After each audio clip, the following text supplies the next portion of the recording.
Okay, let's talk about the LA Koreatown Homeless Encampment Resort. A tennis net, a barbecue grill, an empty swimming pool. This Koreatown homeless camp has it all, and residents are fed up as it continues to grow on an empty lot. That's wild. This encampment is huge. Let's find out a little bit more about it. Empty lot on South Manhattan Place in Koreatown. There's the map. Okay, based on where they say it is, I'm assuming it's in this area here.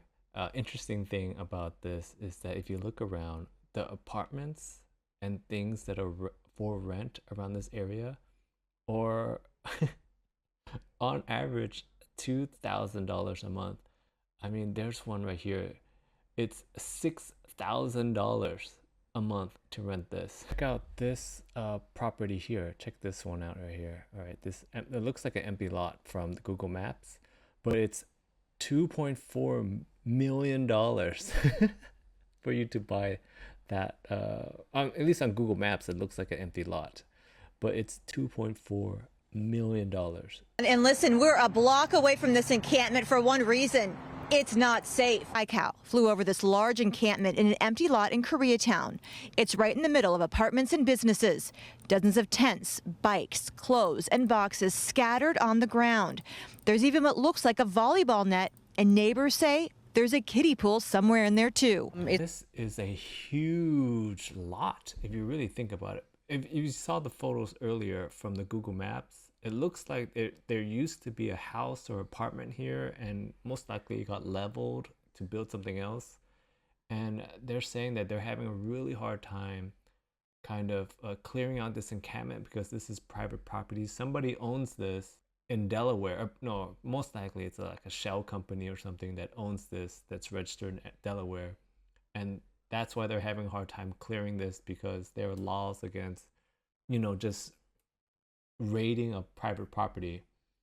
But I'm thinking, like, there's so many bikes and strollers, and the amount of time, I guess, it would take for them to fill this place up with all this stuff. Because think about it. Do they have cars?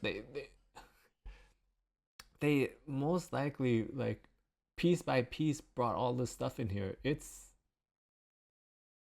I don't know if I'm like horrified or impressed that they were able to get this much stuff just sprawled out here.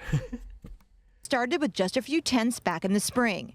Now it's exploded into this massive takeover. They are taking over the power outages. Oh yes, the power. So what they have been doing for electricity is they have been running cables or power lines into the street lamps, and they use an outlet that's in, I guess, the street lights and whatnot, and they run a cable across the street into the encampment or wherever they can find plugs, and they just run cables all over into. But from above, you can see there's now even a makeshift sports court in there. It's a whole community, right? There's a tennis court, there's a garden where they're growing stuff, there's a barbecue pit. If you didn't see pictures of this and you heard this guy describe it, it actually sounds kind of nice. Garden area, tennis court, barbecue pit, free power. Ooh. The owner of the property is an LLC registered in Delaware.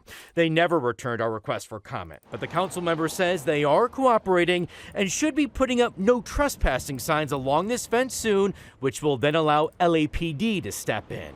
I actually found that part the most interesting, that the LAPD or the city, they are in a way powerless to do anything until the owner puts up the no trespassing signs, and then once they put up the no trespassing signs, the police or whoever can actually go in there to clean that place up. I thought that was actually the most interesting thing from this whole story, besides the fact that I feel like if you live in that area and you lost a bicycle, it's most likely there.